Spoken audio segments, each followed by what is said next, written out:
selamat pagi Bapak Ibu orang tua, para guru, semua pendidik. Salam sehat dan tetap semangat dalam mendampingi anak-anak di. Terima kasih sudah berkenan hadir dalam kegiatan virtual yang luar biasa ini dan tentunya bermakna bagi kita tua yang merayakan Imlek. Di sini saya mengucapkan Gong Xi Fa Cai, Wan Shi Ru Yi, Niu Qi Chong Tian. Perkenalkan, saya Lena, Mama Angel Li. Dan saya Yen, orang tua dari Selin 9B. Ini sebagai moderator dalam kegiatan talkshow parenting SMP Tarakanita 2. Pastinya para orang tua dan kita semua sudah penasaran dengan kegiatan talkshow hari ini. Betul, saya juga setuju. Pasti sudah penasaran. Kalau saya pertama kali penasaran mengenai tagar parenting. Parenting itu apa ya?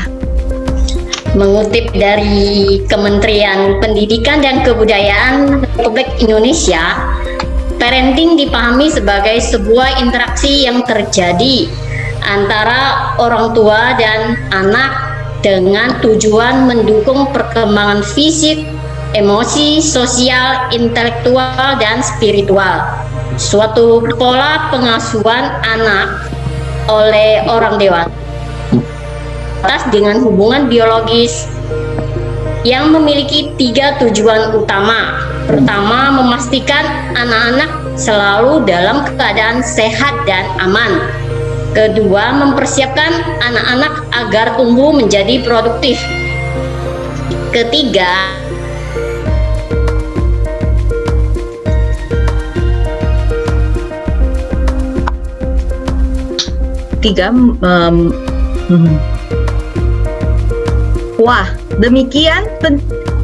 jika demikian penting sekali acara kita hari ini. Setuju, maka dari itu orang tua SMP Tarakanita 2 telah bersedia hadir dan memenuhi undangan kita di acara ini. Oh iya, apa ya tema talkshow parenting kita pagi ini? Temanya adaptive skills bagi orang tua dalam pendampingan anak. Hampir setahun ini mendampingi anak-anak di rumah karena pandemi. Wah, betul itu. Banyak orang tua yang hadir di sini. Bapak Ibu orang tua, kami informasikan bahwa talkshow ini terselenggara oleh Forum Komunikasi dan Kerjasama Sekolah, Keluarga, dan Masyarakat FKK SKM SMP Tarakanita 2 Universitas Tarumanegara, Jakarta. Nah, sebelum kita masuk acara lebih jauh, izinkanlah saya akan coba menampilkan sebuah puisi Mandarin. Ya, mumpung masih nuansa Imlek, puisi ini berjudul Teng Guan Que Lou, Bai Ri Yi Shan Jin, Huang He Ru Hai Liu, Yu Qiong Qian Li Mu, Geng Shang Yi Cheng Lou. Nah, isi dari puisi ini adalah untuk melihat pemandangan yang lebih jauh harus naik lebih tinggi. Untuk mencapai kesuksesan atau kehidupan yang lebih baik harus berusaha. Nah, pagi ini kita patut bersyukur karena para orang tua telah hadir memenuhi undangan sekolah dan FKK SKM. Mari kita sapa orang tua mulai dari kelas 7, kemudian kelas 8 dan kelas 9. Silakan berikan reaksi jempol ya ketika kita sebut kelasnya. Orang tua dari kelas 7. Mana reaksi jempolnya? Terima kasih. Berikutnya, orang tua kelas 8. Salam semangat. Mana reaksi jempolnya? Ya, terima kasih. Terakhir, kelas 9. Salam sehat. Mana reaksinya? Terima kasih. Kurang oke kalau semangat pagi ini tidak disempurnakan dengan salam Tarakanita. Bagi para orang tua kelas 7, yang baru belum mengetahui salam Tara Kanita, kami memohon mengikuti contoh ucapan salam dan gerakan terlebih dahulu. Ayo, siap. Salam Tara Kanita. Satu hati. Satu hati, satu semangat. Tara Kanita. Yes. Bersama-sama kita ulangi. Satu hati. Satu hati. Satu semangat. Satu semangat. Kanita. Yes. Ayo dong, yang semangat. Pesan saya tetap jaga semangatnya ya sampai acara selesai. Bapak Ibu yang hebat, saya akan sampaikan rambu-rambu yang perlu kita ikuti agar kegiatan hari ini berjalan lancar. Rambu-rambu talk show sebagai berikut. 1. Fasilitas chat digunakan untuk bertanya kepada narasumber. 2. Mencantumkan nama pada tampilan layar video. 3. Mikrofon dalam posisi off digunakan hanya pada saat akan bertanya. 4. Sebisa mungkin mempertahankan posisi kamera dalam keadaan on. Terima kasih sebelumnya untuk perhatian kita semua. Sebelum kita memulai talk show ini, mari kita bersyukur dan membuka talk show dengan berdoa. Untuk itu, kami mohon Ibu Ida memimpin doa. Ya. Pada Ibu Ida, kami persilakan. Selamat siang untuk Bapak Ibu orang tua, untuk suster dan Bapak Ibu guru. Sebelum acara ini berlangsung, mari kita satukan hati untuk berdoa. Perkenankan saya membawakan doa secara Katolik. Dalam nama Bapa dan Putra dan Roh Kudus. Amin. Tuhan Yesus, Bapa kami yang maha baik, kami bersyukur untuk rahmat, kesehatan, dan sukacita yang kami rasakan. Karena berkat penyertaan dari Tuhan, sehingga kami dapat berkumpul saat ini, walaupun secara virtual. Tuhan, pada kesempatan ini kami akan memulai acara parenting. Kami mohon campur tangan dari Engkau agar acara kami selenggarakan kali ini dapat berjalan lancar seturut kehendak-Mu saja. Kuasailah hati kami baik sebagai orang tua maupun guru, agar menjadi semakin membuka diri dalam mendampingi anak-anak kami tercinta. Inilah doa yang kami bawa dalam nama anak-Mu Tuhan Yesus Kristus Sang Juru Selamat. Amin. Santa Maria Bintang Samudra, doakanlah kami. Santo Carolus Borromeus, doakanlah kami. Bunda Elizabeth, doakanlah kami. Dalam nama Bapa dan Putra dan Roh Kudus. Amin. Terima kasih Ibu Ida.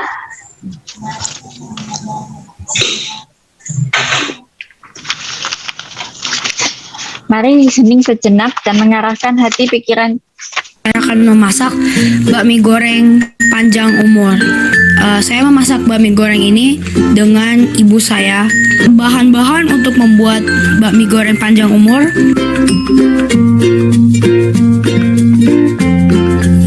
Oke, sekarang kita akan melihat cara membuat bakmi ini. Langkah pertama adalah mencampurkan semua bahan saus menjadi satu di dalam mangkok atau gelas. Langkah kedua adalah panaskan minyak goreng dan masukkan satu persatu bahan isi hingga matang. Kemudian diangkat.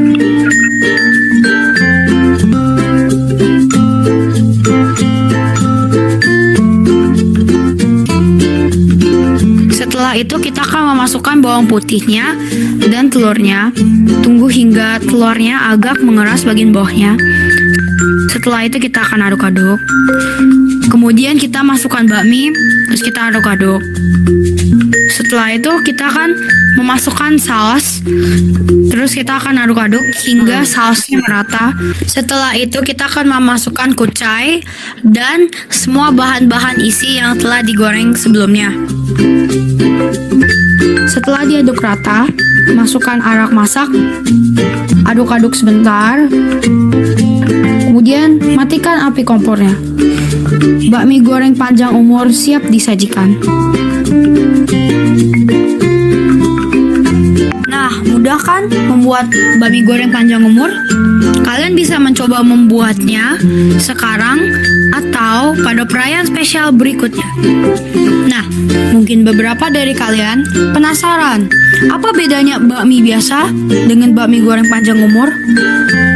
Adanya kucai di bakmi goreng panjang umur yang melambangkan kelanggengan dan keabadian, serta isi bakminya yang lebih beragam.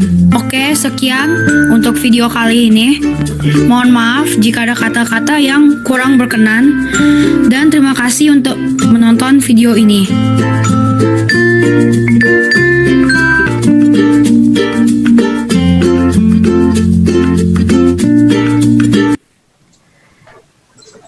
Nah, itu adalah salah satu video yang menampilkan pemenang lomba perayaan Imlek tahun ini yang dilaksanakan oleh anak-anak SMP Tarakanita.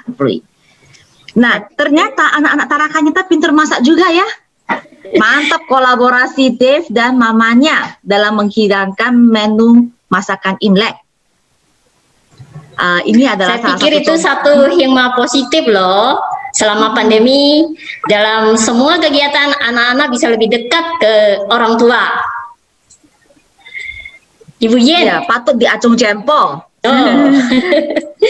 Ibu Yen, biasanya kalau perayaan Imlek di sekolah seperti apa sih kalau nggak pandemi? Wah, meriah sekali Bu Lena.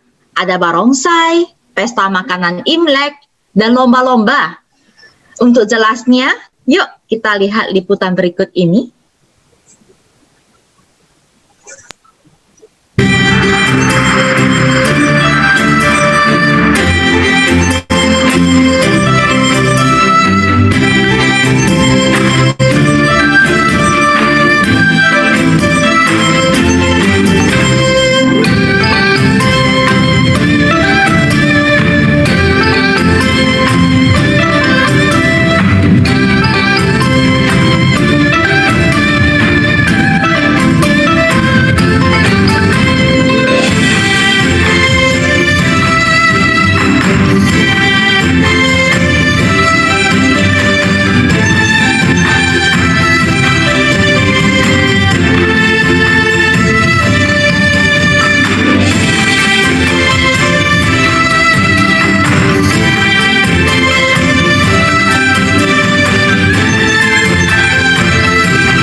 Wah, meriah sekali ya acaranya.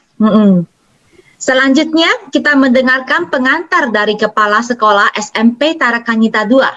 Kepada Bapak Joseph Todarung, kami persilahkan. Terima kasih Mama Selin, Mama Angel. Semangat pagi Ibu, Bapak, orang tua, wali, peserta didik SMP Tarakanita II.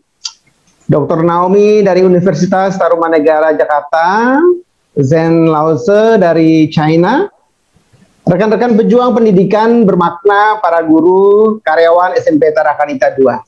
Salam sehat dan sejahtera untuk kita semua.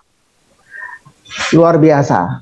Puji Tuhan atas berkatnya yang berlimpah ya, yang memberi kita kesehatan, semangat, tuntunan untuk menapaki langkah kehidupan kita, terutama dalam mendampingi putra-putri kita tercinta di rumah di saat pandemi ini.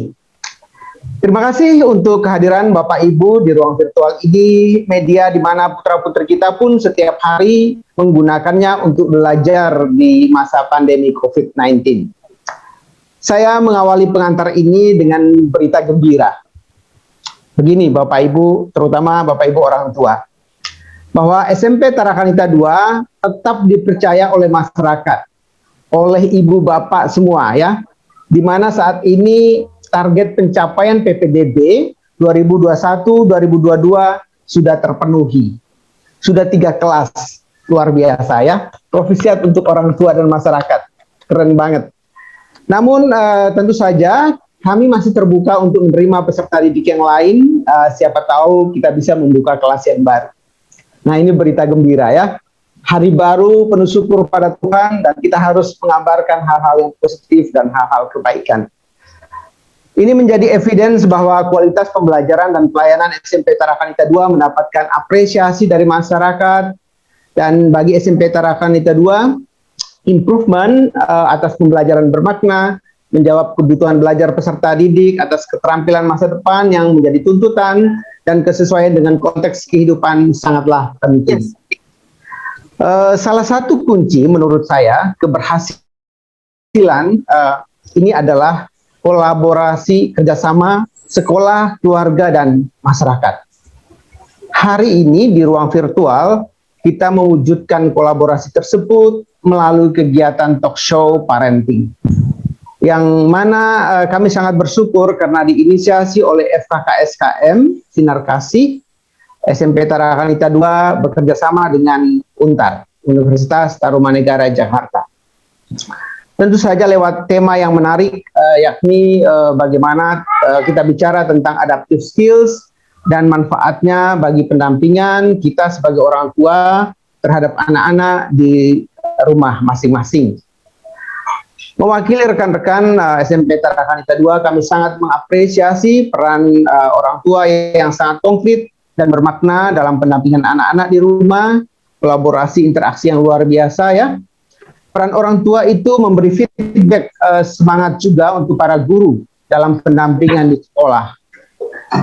Interaksi proses belajar ini kalau dilihat-lihat ya, sebelum pandemi dan saat pandemi itu sepertinya melampaui ya model pembelajaran konvensional.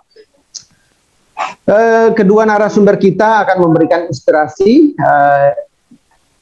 dan inspirasi yang tentu saja bermakna untuk kita di tengah upaya kita untuk menjawab berbagai tantangan dan problem yang kita hadapi. Untuk itu kita berjumpa pada saat ini. Terima kasih juga untuk Ibu Vita sebagai Ketua FKK-SKM bersama ibu-ibu yang hebat-hebat mengambil peran yang luar biasa lewat penyelenggaraan kegiatan parenting ini. Apresiasi yang tinggi untuk ibu-ibu semua. Oh ya, juga saya lihat tadi hadir pula kehumasan dari Universitas Tarumanegara, sepertinya ada di ruang virtual ini. Terima kasih banyak untuk Bapak Ibu dari UNTAR. Terima kasih selama ini sudah mensupport Tarakanita, terutama SMP Tarakanita II. Mari Bapak Ibu dalam suasana Imlek ini kita berproses bersama, semoga dari awal hingga akhir talk show ini berjalan dengan lancar. Dengan suasana Imlek, perkenankan saya yang orang Flores ini mengucapkan salam Imlek. Moga-moga benar pengucapan saya ya. Caranya begini ya. Saya sudah latihan ya. Kong si fa chai, senti chen kang, wan se rui. Makin makmur, badan sehat, impian terkabul. Mantap. Terima kasih Mama Selin, Mama Angel, saya kembalikan. Terima kasih Pak Eto. Sama-sama. Terima kasih atas pelayanan luar biasa SMP Tarakanita II dalam mendampingi putra-putri kita, terutama selama masa pandemi. Terima kasih Pak Eto, suster, Bapak Ibu Guru, dan semua karyawan SMP Tarakanita II. Talk show parenting dengan tema adaptive skill bagi orang tua dalam pendampingan anak akan berlangsung dalam 3 sesi. Sesi pertama, sesi sharing testimoni pengalaman pendampingan anak dari beberapa orang tua yang telah kami rekam sebelumnya. Sesi kedua akan diisi dengan tanggapan dari para narasumber. Kami menghadirkan 2 narasumber sekaligus. Narasumber pertama, Dr. Naomi dari Universitas Tarumanegara, dan narasumber kedua, Xin Lao Shi, lulusan Master Bidang Pendidikan Mandarin dari Chinan University.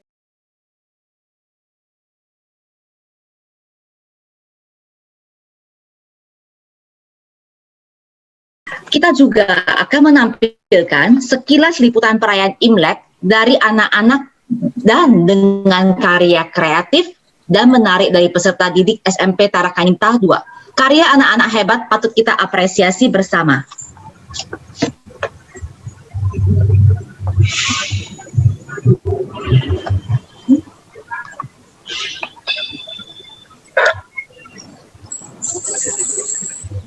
Nah, tiba saatnya kita akan memperkenalkan kedua narasumber kita pada hari ini. Panitia telah mengundang dua orang narasumber yang hebat-hebat, yang akan membantu kita membahas mengenai tema pertemuan kita, yaitu adaptive skill bagi orang tua dalam pendampingan anak, serta penjelasan mengenai beberapa hal yang berhubungan dengan Imlek. Narasumber yang pertama, Dr. Naomi Sutikno, Magister Pendidikan Psikolog dari Universitas Tarumanegara. Selamat pagi, Dr. Naomi. Selamat pagi, selamat Apa kabar? pagi semuanya. Gongsi. Kongsi-kongsi. Terima kasih telah memenuhi undangan kami. Ya, selamat pagi semua Bapak dan Ibu. Terima kasih atas kesempatan yang diberikan kepada saya. Salam sehat, semangat semua. Pak Eto luar biasa, saya dihubungi Pak Eto langsung gitu ya. Apa kabar Pak? Kita ketemu di ruang virtual sekarang ya Pak ya. Yes, kabar luar biasa, mantap. Luar biasa. Semangat ya. Ya, semangat semuanya. Salam buat Bapak Ibu guru juga dan juga para orang tua siswa. Selamat mengikuti, sama-sama kita berdiskusi nanti ya. Berikutnya adalah Xuan Laoshi, guru dari Guangzhou Jinan Daxue. Xuan Laoshi, 早上好。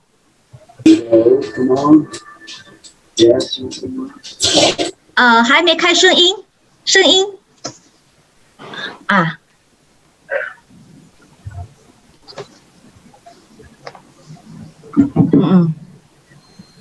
好，薛老师早上好。老师们、同学们，早上好！恭喜发财！ Selamat pagi, 恭喜发财。Ya. Untuk mengetahui siapa Dr. Naomi, kita lihat profil beliau di tayangan berikut ini.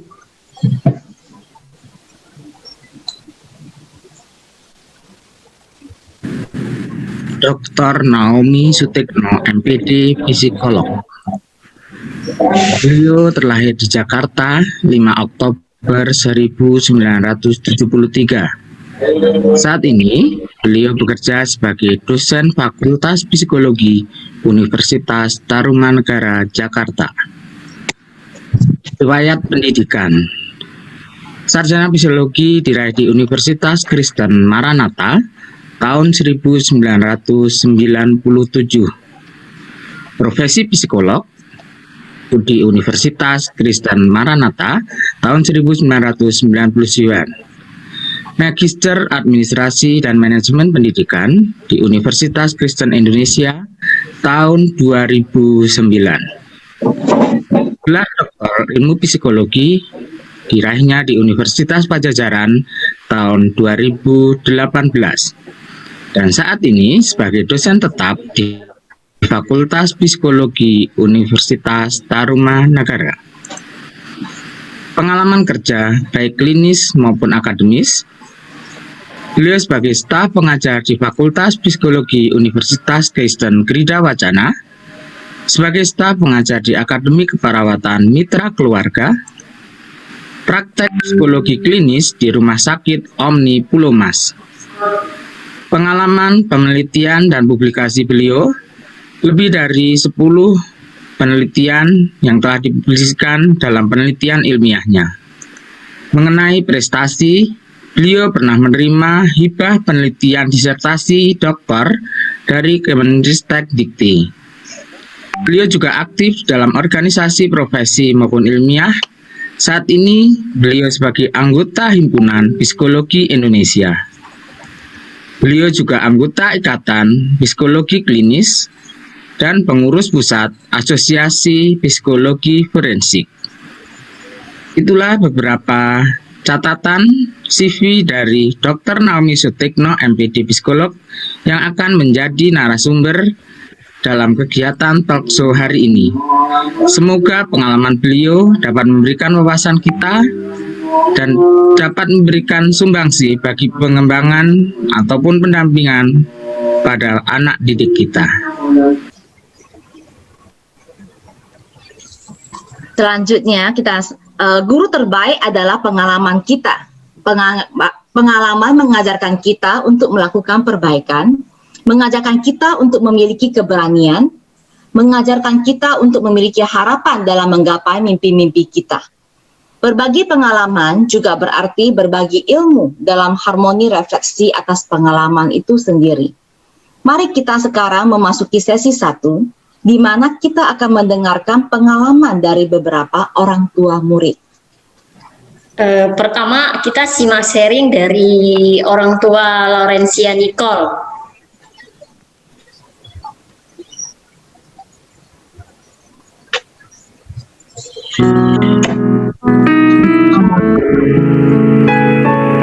Halo, nama saya Sisilia, orang tua dari Laurencia Nicole kelas 8B. Pada masa pandemi ini, saya merasa pendampingan PJJ terhadap anak agak sedikit berbeda ketika berada di sekolah. Hal ini karena pada saat sekolah reguler, yaitu ketika pada saat jam pelajaran sekolah, anak didampingi langsung oleh guru.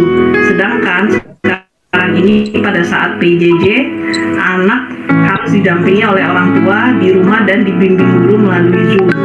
Kendala utama yang dihadapi oleh orang tua dalam pendampingan anak di masa pandemi ini adalah pada awal-awal di mana saya harus beradaptasi dan bisa berbagi waktu untuk pendampingan antara menemani anak PJJ dan melakukan pekerjaan lainnya.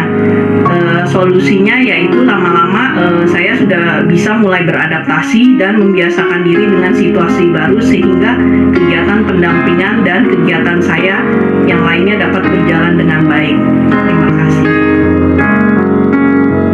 Setelah mendapatkan panduan proyek 5 pada tanggal 14 Februari 2021 sekitar pukul 9 malam, saya mulai mengerjakan tugas matematika proyek 5 sebagai wujud tindakan sebagai martir putih di dalam keluarga. Yang saya lakukan adalah mengerjakan soal panduan di buku tulis dan saat itu juga saya mendiskusikan hasilnya dengan Ibu Vera melalui WA. Setelah jawaban yang saya dapatkan benar, maka saya mulai membuat video matematika ini. Untuk soal nomor 2, saya mengerjakan keesokan harinya karena saya harus menonton YouTube Ibu Vera untuk mengetahui cara menghitungnya. Jadi penyelesaiannya adalah lingkaran. Di masa pandemi ini, kita disarankan untuk menjaga kesehatan tubuh dengan berolahraga secara rutin. Jika Pak Anwar setiap hari melakukan jalan kaki mengelilingi taman yang berbentuk lingkaran dengan diameter 20 meter sebanyak 10 kali, hitunglah jarak yang ditempuh oleh Pak Anwar selama 1 minggu 7 hari. Tapi sebelumnya kita harus mengetahui rumus keliling lingkaran, yaitu pi dikali diameter. Pi-nya bisa 22/7 atau 3,14. Dalam mewujudkan tindakan sebagai martir putih di masa pandemi ini, peranan orang tua adalah selalu mengingatkan dan menanyakan tugas proyek sudah sampai di mana dan mengingatkan untuk mengerjakan tugas lebih cepat agar dapat dikumpul tepat waktu. Selain itu, mereka juga mengingatkan agar tidak lupa untuk selalu makan secara teratur, minum suplemen setiap hari, minum air putih yang cukup, serta beristirahat yang cukup agar badan tetap fit saat mengerjakan tugas. Papa juga selalu mengingatkan bahwa meskipun di masa pandemi ini, kita sebagai orang beriman harus selalu bersyukur kepada Tuhan atas apa yang sudah diberikan hingga saat ini dan mau berkarya menjadi martir putih sehingga bisa membawa kebahagiaan dan kebaikan bagi orang-orang di sekitar kita karena pandemi bukanlah halangan atau rintangan untuk terus menjadi teladan Kristus. Terima kasih orang tua Laurencia Nicole yang sudah bersedia memberikan sharingnya. Sharing berikutnya dari orang tua Erik Christian.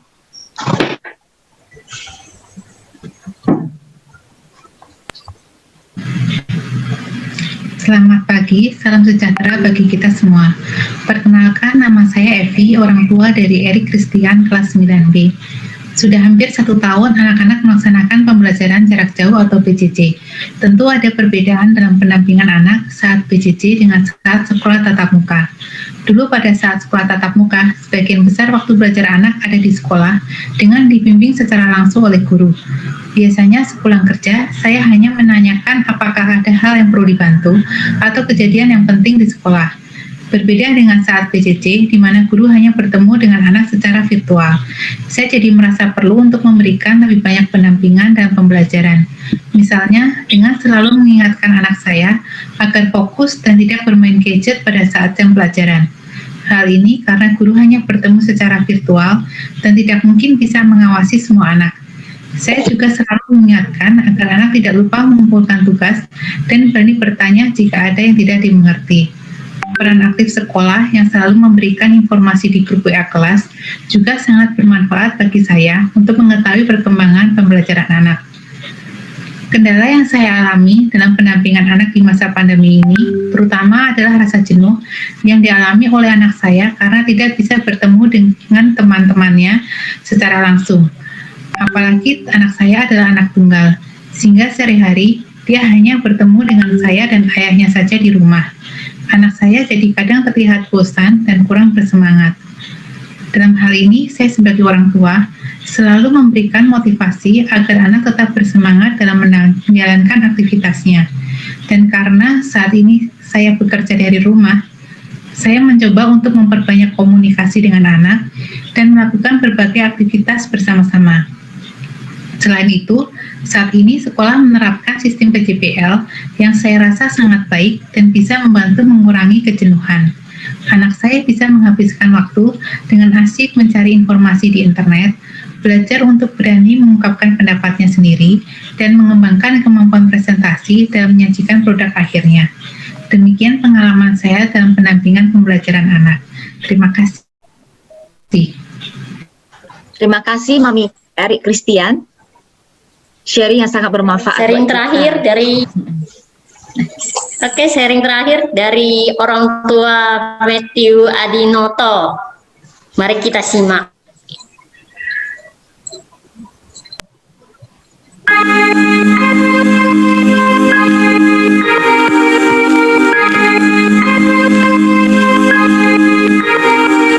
Saya Yuli dari orang tua Matthew Adinoto kelas 8C.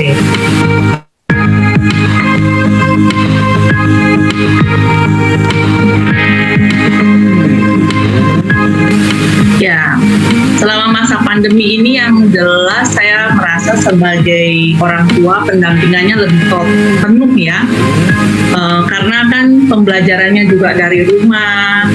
Ya, sebagai orang tua dalam hal ini benar-benar ya saya jadi harus banyak mengawasi anak saya, terutama kan apalagi dengan kecanggihan teknologi saat ini juga anak-anak jadinya kadang-kadang kurang bisa sambil bermain game. Nah itu yang saya sebagai orang tua jadinya lebih fokus untuk harus mengawasin, walaupun kadang-kadang juga ya kelewatan jujur ya. Tapi di sini kan kadang-kadang kalau dilihat totally dia punya si Matthew ini pembelajarannya di sekolah ya bersyukur aja guru-gurunya juga masih membantu dan membimbing.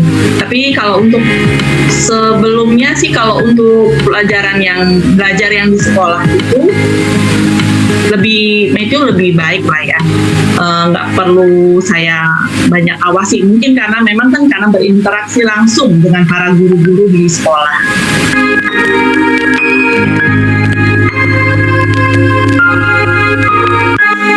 Kendalanya itu ya kurang bersemangat ya, jadi dia juga bosan mungkin karena belajar di rumah ini ada kebosanan tertentu, dia juga nggak bisa kemana-mana, lalu bisa sambil belajar itu kendala saya sebagai orang tua terutama itu karena dia bisa nggak fokus dengan pembelajarannya, yaitu dengan bermain game ataupun bisa bicara sama teman-temannya di sekolah itu. Begitu sih Kak.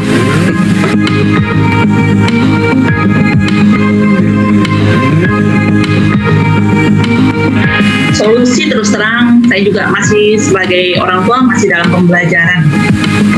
Di dimana kadang-kadang emosi kita kan suka ya untuk ada tertentu ada naik turun juga ya, jadi kadang-kadang bisa marah-marah, tapi saya akan refleksi kembali gitu, kadang-kadang udah menyadari bahwa anak saya ini bukan anak kecil lagi, harus udah mulai diajak berdialog, berdiskusi, dan juga dihimbau dengan lebih baik, bukan dengan emosi gitu. Jadi biasanya sebelum tidur juga saya ada bercakap-cakap sama Matthew, dialog sama Matthew, maksudnya kamu tahu nggak sih ini pentingnya sekolah apa, terus sekarang pembelajaran kamu bisa dengan Zoom ini, kamu presentasi itu nanti akan pakainya di mana gitu.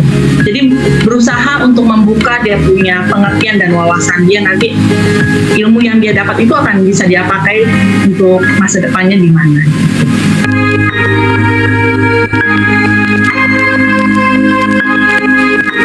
Ya, saya berharap ini proses ini anak-anak semua dapat pembelajaran yang lebih baik ya, bukan hanya akademisnya saja, tapi dari sisi sebagai manusia yang bisa bertanggung jawab untuk dirinya sendiri.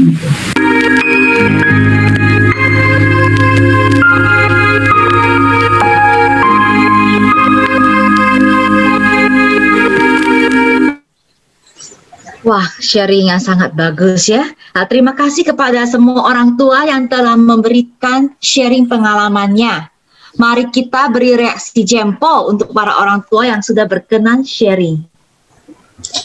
Rasanya ingin mendengar pengalaman-pengalaman menarik yang lain, tapi waktunya dibatasin. Sayang sekali kita dibatasi oleh waktu. Tapi jangan khawatir, kita lanjutkan di luar sesi talk show ini. Ibu-ibu itu suka ngerumpi bermakna. Yuk kita isi dengan sharing-sharing demi kebaikan pendampingan putra-putri kita tercinta. Bapak Ibu orang tua murid yang hadir dalam Zoom meeting, kita sekarang masuk ke sesi kedua, di mana kita akan bincang-bincang tentang adaptive skills bagi orang tua dalam pendampingan anak.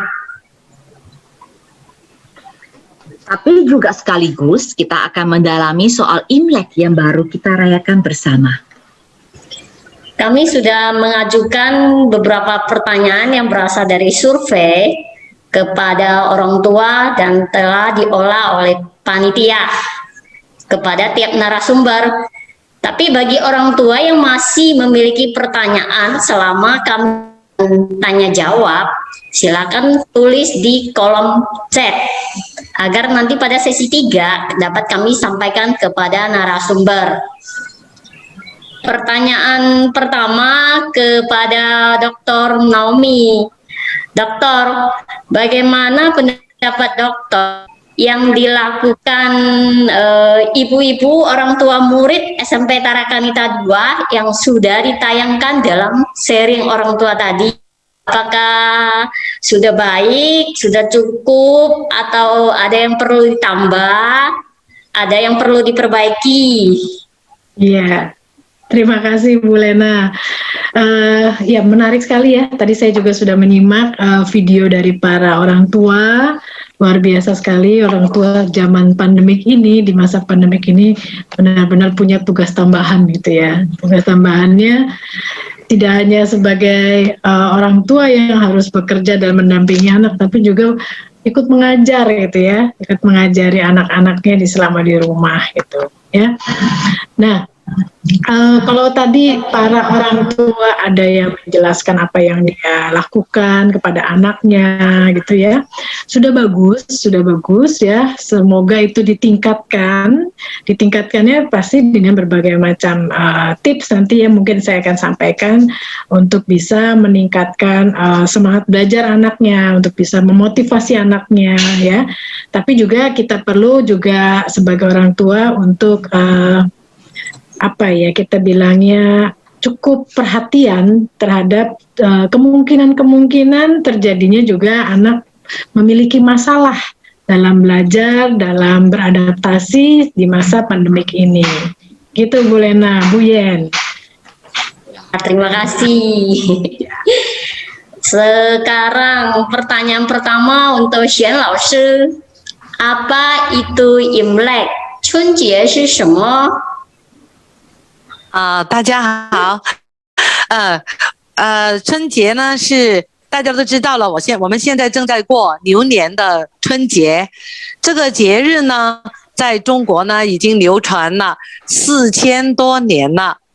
它有2个英文名字，一个叫做 Spring Festival， 另外一个呢叫做 Chinese New Year。Ya, semua juga tahu kita sekarang sedang merayakan Imlek.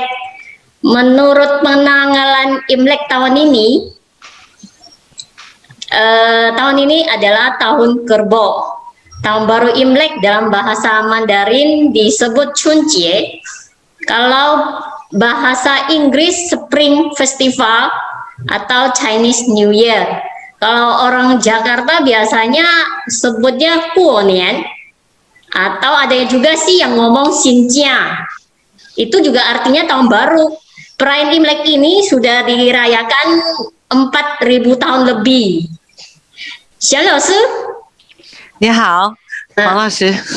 Apa kegiatan utama saat orang merayakan Imlek? 春节的主要活动是什么呢？在春节啊，我们中国人呢，做很多活动。主要这些活动呢的目的就是要驱邪避祸、迎祥纳福。那么我现在呢就介绍下面几种我们中国人很多中国人都做的这些事情。Dalam perayaan Imlek, orang biasanya melakukan perayaan memohon doa kepada Tuhan, memberikan keselamatan, kebahagiaan kepada manusia, melindungi manusia dari bencana dan nasib sial. Nah, di bawah ini nanti Xian Laoshi akan memberikan kegiatan-kegiatan yang akan dilakukan baik sebelum maupun sesudah Imlek. 好，下面请同学们呢看一下图片。第一件事情呢是扫房子。这个是在春节前做的事情，可能在印尼的同学们呢都会有做的。Yo. Nah, biasanya sebelum perayaan Imlek kita membersihkan rumah, tempat kerja juga. Biasanya sih di tempat saya sih juga begitu. 陈老师，在我那边也是有咯。对，好。第二个呢就是贴年红，大家都应该有的对联。灯笼、福字，还有窗花，还有门神，这些都是年红。Nah, yang kedua biasanya orang menempel ornamen itu Imlek, kadang bisa itu fu, 就是artinya hoki, terus ada yang menempel yang di atas pintu namanya chunlian. Nah, biasanya itu pengharapan di dalam Imlek ini biasanya kiri kanan juga ada. Kadang juga ada yang pasang lampion. OK， 谢谢。然后第3件事情呢，就是到年30的晚上呢，我们都会大家一起一大家人一起吃团年饭。Nah, yang ketiga nih biasanya sehari sebelum Imlek malamnya itu dinner bersama yang berarti harmonis dan bahagia. 接下来好，接下来吃完团年饭之后呢，可能大家都会围坐在一起聊天，很开心的，或者做一些娱乐的活动都会一直到天亮有的人呢可能到过了半夜，就是12点之后才睡觉的有很多人呢都是到了天亮一直玩到天亮，这个就叫做守岁。Nah, biasa habis makan orang kan ngobrol-ngobrol, melakukan kegiatan yang membuat hati kita senang, lebih ke arah kebersamaan. Kalau di dalam bahasa Cina namanya shou shui, artinya bergadang. Kita biasanya sampai ada yang sampai jam 12, ada yang sampai pagi. ，Yeah。好，然后呢，同时到了新年的时候，过了12点之后呢，人们都会放烟花和爆竹来庆贺新年。 Nah, selanjutnya biasa kalau udah pas jam 12 orang pasang kembang api, main mercon untuk merayakan, melambangkan benar-benar kita udah melangkah ke hari pertama Imlek. 好，到了新年的年初一呢，大家都会互相的去拜年、祝贺、道贺。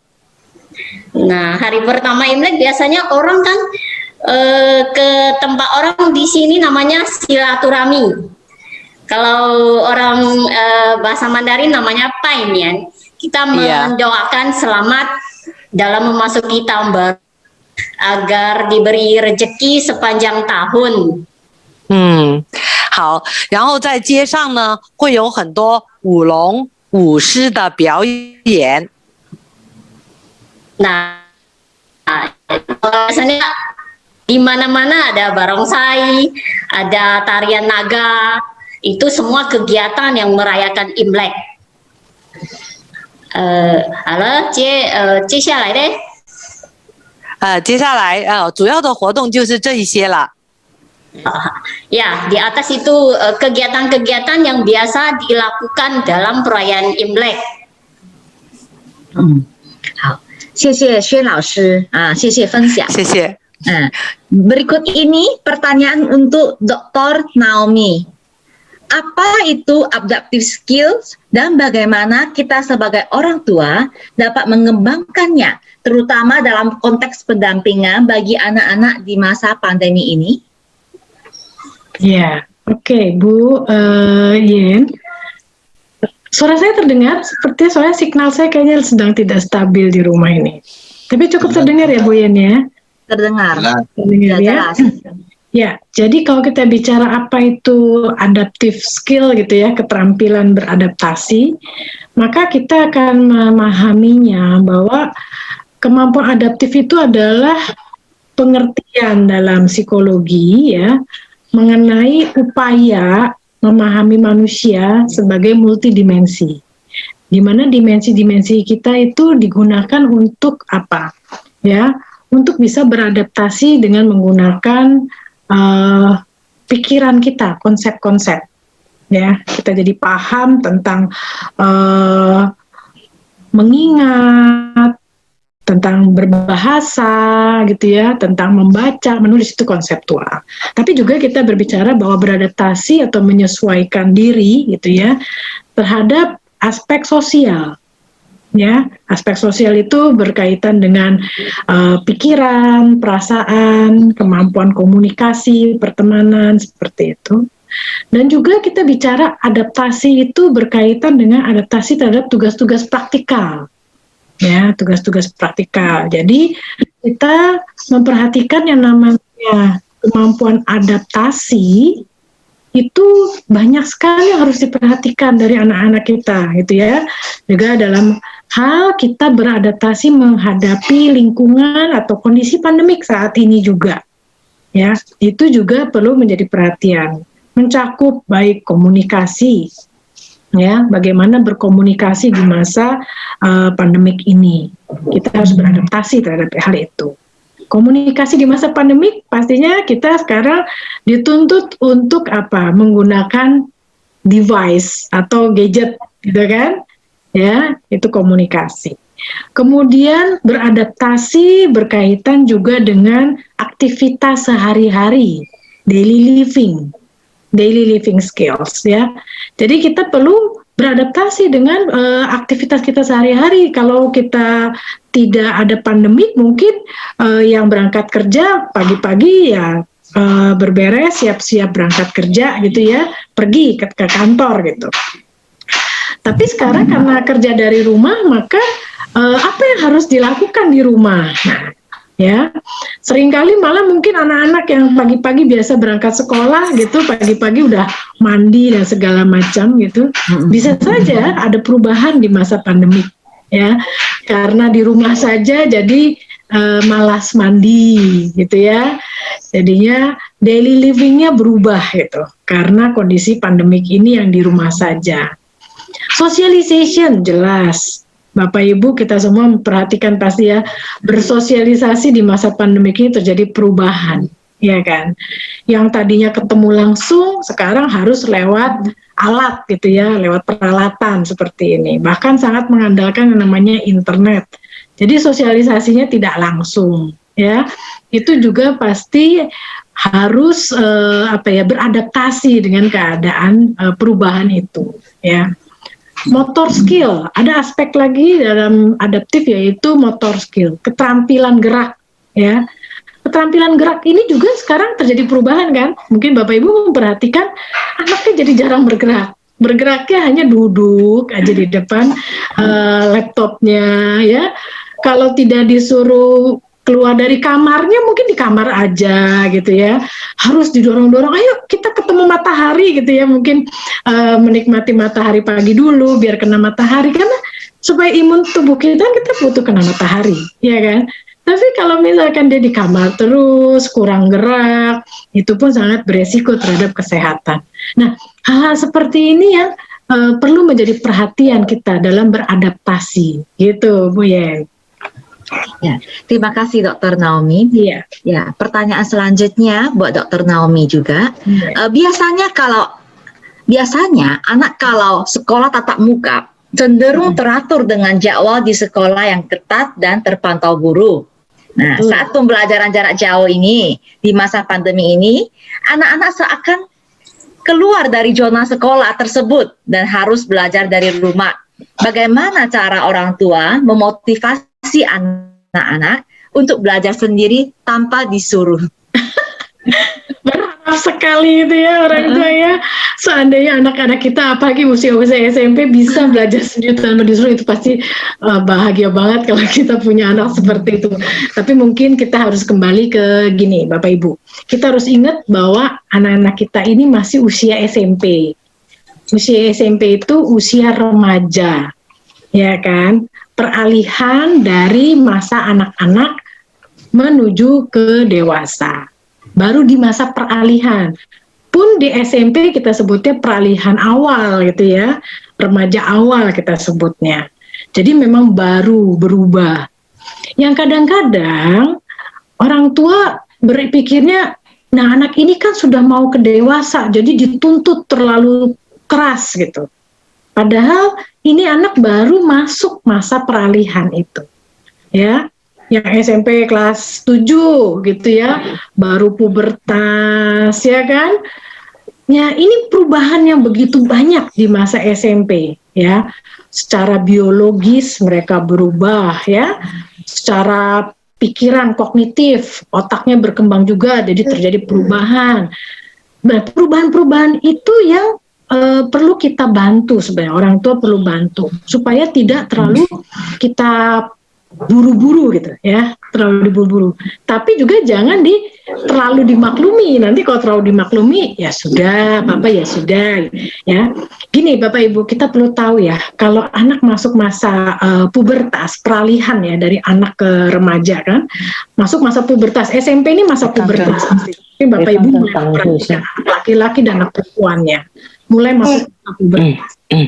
Mereka misalnya cenderung mudah ngantuk, ya mudah ngantuk. Kenapa? Itu normal sebenarnya, karena ada perubahan hormonal di dalam tubuhnya.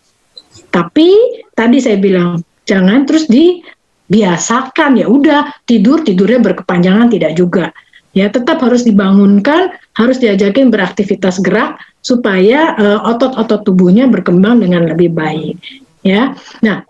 Jadi kita perlu perhatikan gini, bahwa di masa pandemik ini cukup banyak resiko-resiko Bapak Ibu, ya Ibu Lena, Bu Yen, kita semua tahu anak-anak kan belajar lewat device, lewat peralatan, ya kan, internet. dan kita tidak bisa tutup mata. Tadi juga saya dengar tuh ada keluhan dari salah satu orang tua tadi kan, yang bilang anaknya main game. Nah, jadi ternyata kalau kita telusuri, kebetulan kami sebagai dosen kan juga melakukan banyak penelitian. Bukti-buktinya sudah cukup banyak bahwa peningkatan main game online di masa pandemik ini cukup tinggi, Bapak Ibu. Ya, bahkan sampai 75%, saya liput ini beberapa dari CNN, itu ada 75% ya, sekitar segitu, 75% peningkatan permainan game online di masa pandemik ini. Maka kita sebagai orang tua perlu berikan perhatian lebih kepada anak-anak saat belajar ya. Seringkali orang tua merasa terlalu percaya, ya udahlah anaknya udah gede lah, belajarlah sendiri gitu. Padahal kita perlu ingat bahwa ini anak masih baru proses berkembang, harus diawasi tetap. Jadi nggak bisa dilepas plus gitu ya Bu Yen ya, nggak bisa. Tapi kita harus tetap awasi karena ini masih baru perubahan gitu. Belum lagi masalah lain Bu. Jadi penelitian juga terhadap proses perkembangan anak kesalahan di masa pandemik ini, tampak juga anak-anak selain tadi main game online meningkat, tapi loneliness juga meningkat. Loneliness tuh kesepian, ya. Karena kan mereka biasa kan kalau berangkat ke sekolah ketemu temen rame-rame, berlari-larian, saling bersentuhan, ketawa-ketiwi gitu kan enak gitu ya. Tapi sekarang kan dia di rumah saja gitu ya. Kebetulan rumahnya mungkin ya itu lagi yang dia temui di dalam rumah. Jadi rasa sepi itu muncul. Jadi cukup banyak kasus-kasus psikologis ya anak-anak di masa pandemik, remaja di masa pandemik itu mengalami kayak depresi, kecemasan, gangguan tidur ya, tadi merasa sepi, kesepian dan stres gitu. Jadi anak-anak ini perlu dibantu. Maka berhati-hatilah kita sebagai orang tua dalam menghadapi anak-anak kita ini, remaja-remaja ini. Kita mau lepas, tapi tidak lepas yang benar-benar lepas tanpa pengawasan, ya. Dan juga anak-anak ini malah perlu didampingi. Jadi tetap saja Bapak Ibu kita harus agak sering buka pintu kamarnya, nengok-nengok atau tidur-tiduran dekat kamarnya sambil, ayo nak kita buka pelajaran ini, didampingi seperti itu Bu Yen. Ya, jadi anak-anak masih perlu pendampingan gitu ya. Ya. Terima kasih Dr. Naomi ya. Terima kasih. Selanjutnya untuk Dr. Naomi juga. Iya. Bagaimana menyadarkan anak akan tujuan belajar? Iya, betul sekali, itu yang paling penting ya. Paling penting tuh anak disadarkan mengenai tujuan belajarnya ya. Seringkali anak-anak sekolah itu ada cukup banyak ya klien pasien saya yang mengatakan saya sekolah disuruh mama. Nah itu jawaban yang kadang-kadang kita malah sedih mendengarnya ya. Karena kalau anak yang berangkat sekolah karena disuruh mama, dia belum sadar tujuan dia sekolah buat apa. Ya kan? Nanti ada jawabannya, nanti dimarahin mama atau dimarahin papa kalau nggak berangkat sekolah, seperti itu. Ya, nah jadi sekarang Bapak Ibu, kita semua sekarang perlu membantu anak-anak kita menyadari tujuan dia sekolah tuh buat apa. Artinya kita perlu sering sekali menanyakan tentang cita-cita. Nah, jadi kita perlu tanya, nah misalnya anaknya namanya siapa? Naomi gitu ya. Nah Naomi, kamu nanti kalau udah besar mau jadi apa sih? Nah itu perlu tuh kita tanya seperti itu ya. Nanti anaknya akan mikir-mikir. Ada anak yang begitu cepat langsung bilang mau jadi A, B, dan C gitu ya. Tapi ada juga anak yang selalu jawabannya nggak tahu. Nah, kalau kita punya anak yang seperti itu, tiap ditanya, nanti kalau udah besar mau jadi apa? Jawabannya nggak tahu, kita harus bantu. Bantunya, kita tunjukkan berbagai macam contoh pekerjaan di masa depan. Atau model, misalnya bisa bapaknya atau ibunya atau kakek, nenek, om dan tante dikasih contoh supaya anak itu terbuka wawasannya. Seperti itu kira-kira Bu Lena ya. Jadi kita bantu anak kita punya tujuan gitu. Ya. Ya, makasih Dr. Naomi. Iya. Sebelum kita memperdalam cara mendampingi anak-anak kita bertanya lagi kepada Xian Laoshi soal Imlek. Apa saja nilai-nilai atau makna yang dapat kita petik dari perayaan Imlek?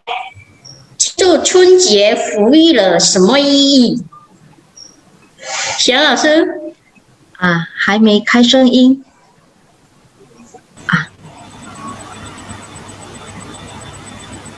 你好，可以了。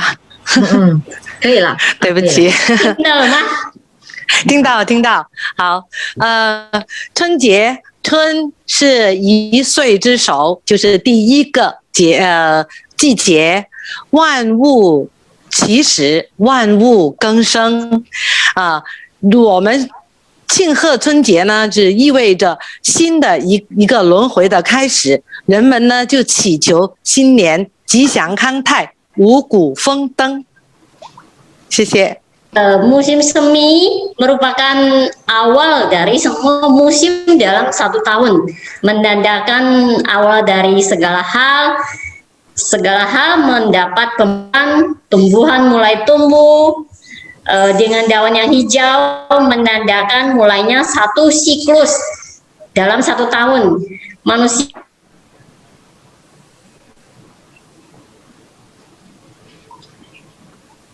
Manusia sudah mulai dengan rencananya untuk 1 tahun, dengan diawali dengan memohon restu dan karunia dari Tuhan Yang Maha Esa, dan mohon dilindungi kesehatan, keselamatan, kearifan, kecerdasan, dan panen yang berlimpah.